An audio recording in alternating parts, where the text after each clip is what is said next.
His friends would say, stop whining, they've had enough of that.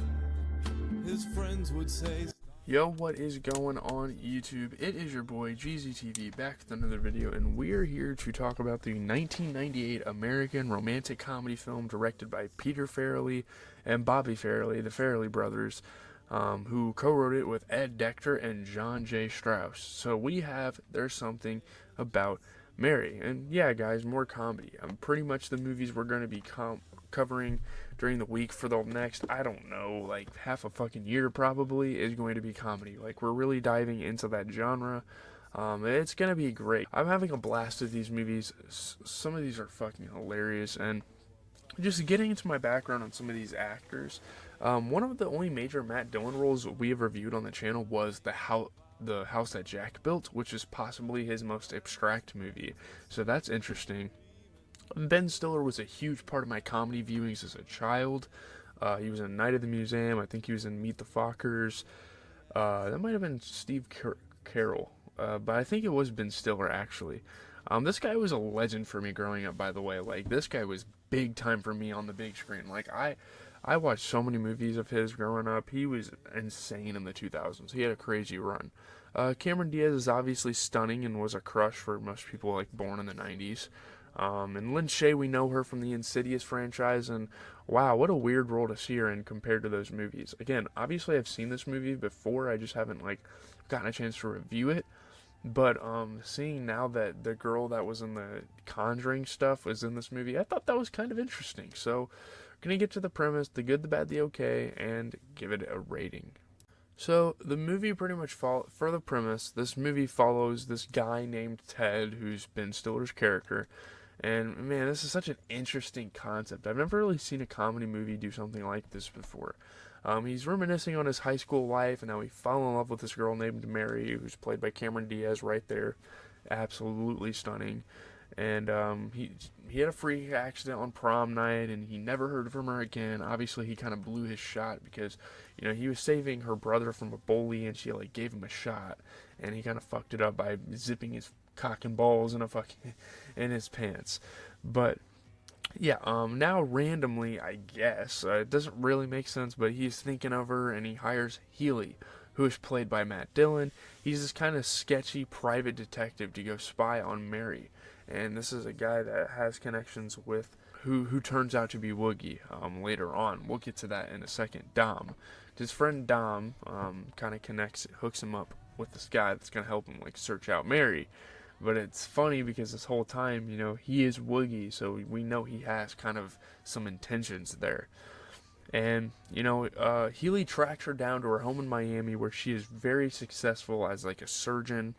I believe it was. Something like that. He then starts to, like, take a liking to her, pretty much unintentionally. I don't know, obviously he was on the job and he was supposed to, like, scope her out, and he's kind of doing this, again, for Dom and Ted. You know, once you find out the revelations later on in the film, you kind of realize that.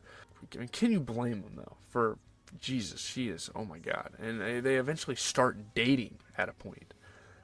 Ted catches wind of this and decides that with the help of his friend Dom, they travel down there. We all know why Dom wants to go down there, even though he has a wife and kids.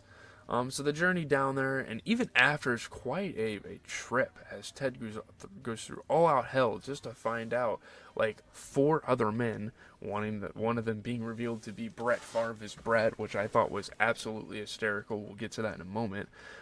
They want the same thing he wants. They're all kind of obsessed over her. And the rest of the movie is them pretty much fighting over her. So, yeah, let's just get into the good, the bad, the okay. Give it a rating.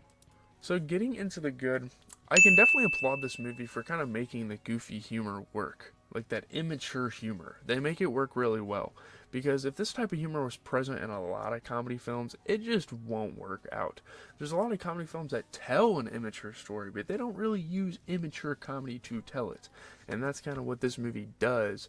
And it works. It's fine. It doesn't really do anything too stupid for me to enjoy it, to not enjoy it or whatever. And I think it's funny how Ted almost carries his high school self with him when he reunites with Mary. I think Ben Stiller's portrayal of Ted was great. As a regular adult, he seems kind of normal, and then yeah, he doesn't like seem out to get out much, and he's kind of like this introverted writer. But you can definitely tell a switch flipped the second him and Mary started going out in Miami. And it was so funny, you know, like Ted's high school mannerisms kind of come back there.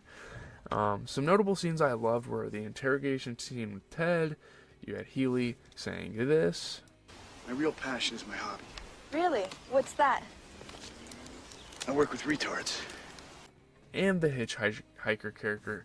Man, I'm not gonna lie, I would have loved to see that character make another appearance later on and like throw out some extra lines. He was great. I feel like he should have been involved in the movie more. The hitchhiker was fucking hilarious.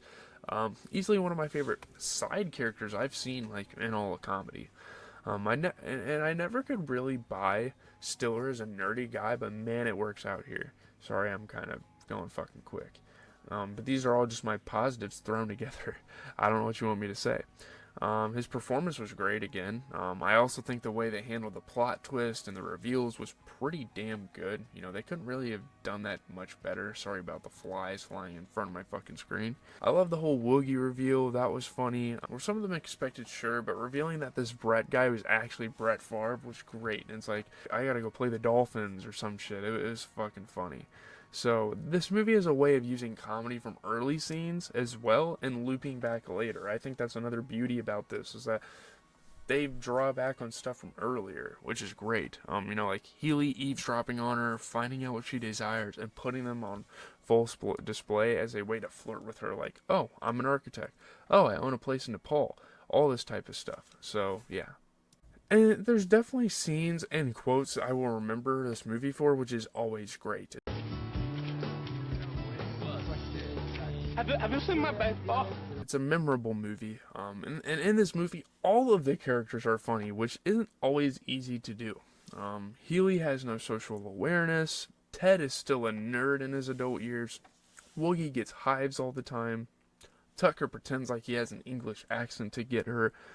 Even for the small amount that Mary's stepfather is in the film, he is hilarious. Really good character utilization here. They really put all these characters on full display, which I really love. Getting into the bad, I think the the whole ploy of like everyone falling for Mary and playing mind games gets to be a little too much. Like they're trying to like sabotage each other. It gets a little bit much there. It has funny elements to it, but Healy and Tucker being fake architects, like it's funny, but it doesn't really make sense, and it seems pretty unrealistic and tries to be funny, maybe a little too much. Maybe it's trying to carry the comedy of the movie a little bit too much. And I feel like this movie goes too far lengths to make people laugh at times as well. I think they try to pull off a gag that's so controversial that they need to make people laugh because of it. This kind of goes with what will be in the okay, but like fighting a dog you just drugged, I mean, come on, that's a little too much. And that is the type of immature comedy I'm not a huge fan of. Like, the cum hair gel thing was funny, I get that. A guy letting his beans and franks getting his beans and franks stuck in his zipper was hilarious. But when a creator of a movie goes so too far to get a joke off, I can't really just let that be. I kind of have to put that in the bad category. Like, you're trying to like piss people off to get a laugh. Like it's kind of weird. But let's get into the okay. Getting into the okay, I was very mixed on this, but there's this very weird aspect to this movie where Matt Dillon is trying way too hard to be Jim Carrey. You know. I've got a vibrator. His facial expressions, showing his teeth. It's kind of weird. It's not a good or bad thing. Again, I'm mixed on this. It was so weird for me to see Matt Dillon be that big of like a Jim Carrey impersonator the entire film, and they do kind of look alike in this in like the movies of these times. But you know, I guess he saw him being like Dumb and Dumber, and he saw him being like the cable guy, and he was like, all right, let me just copy the hell out of that. I don't know. And I'm just going to acknowledge this in the okay section too. This movie is extremely offensive to handicapped people. This is not a movie that people could handle today, and I get that 100%. Cripples, mentally disabled people, using the R word, all that stuff. But if you have a comedic mind, you can laugh at it, so it's whatever. I'm not per se offended by this movie, but I understand people that are, so I'm just going to throw that out there. Let's get into the rating. So getting into the review, pull that tier list up, baby. I'm gonna be honest. This was slightly weaker than the last couple of comedy movies that I've reviewed on the channel, but that doesn't mean it's not good. That doesn't mean it is more than at least acceptable. I think it's more than that. But the acting isn't as great. I feel like that's one of the big things is the acting could be slightly better. I didn't comment that on the bad because the acting wasn't bad, but like think about it. Steve Carell, John Candy, and Steve Martin in those movies we reviewed, they did so much better than some of the characters in this movie. Ben Stiller's still good, but he's not Steve Carell, he's not John Candy, he's not Steve Martin. But it's still a hell of a movie. I wouldn't mind rewatching it. I'm going to go ahead and give it an 8.4 out of 10. If you like that immature, goofy, kind of going back to your high school days comedy, sure. You get a little gag out of it. It's funny. It's very centered on high school, which, yeah, it's got a youthly vibe to it. It's cool. It's obviously very weird, like, years later to stalk a woman. That's something I kind of failed to mention, but, like, the whole stalking aspect is weird, sure, but again, it's a comedy movie. It's making fun of things in real life. You gotta kind of remember that. But yeah, next week, we're just gonna review Saw X on Saturday, and then like discuss what we're doing next week. Sunday we're reviewing it. But leave a like, comment, and subscribe. As always, it has been your boy GZTV giving you guys movie review on top of movie review on top of movie review. We're doing all sorts of stuff. All sorts of stuff are coming down the pipeline. NCAA is coming out. Eminem's album comes out tonight. So I will be either doing a full reaction or giving you guys a review. One of those two are coming out tomorrow. If you're an Eminem fan, stay tuned for tomorrow. We will be for sure checking that out. So I'm out, guys.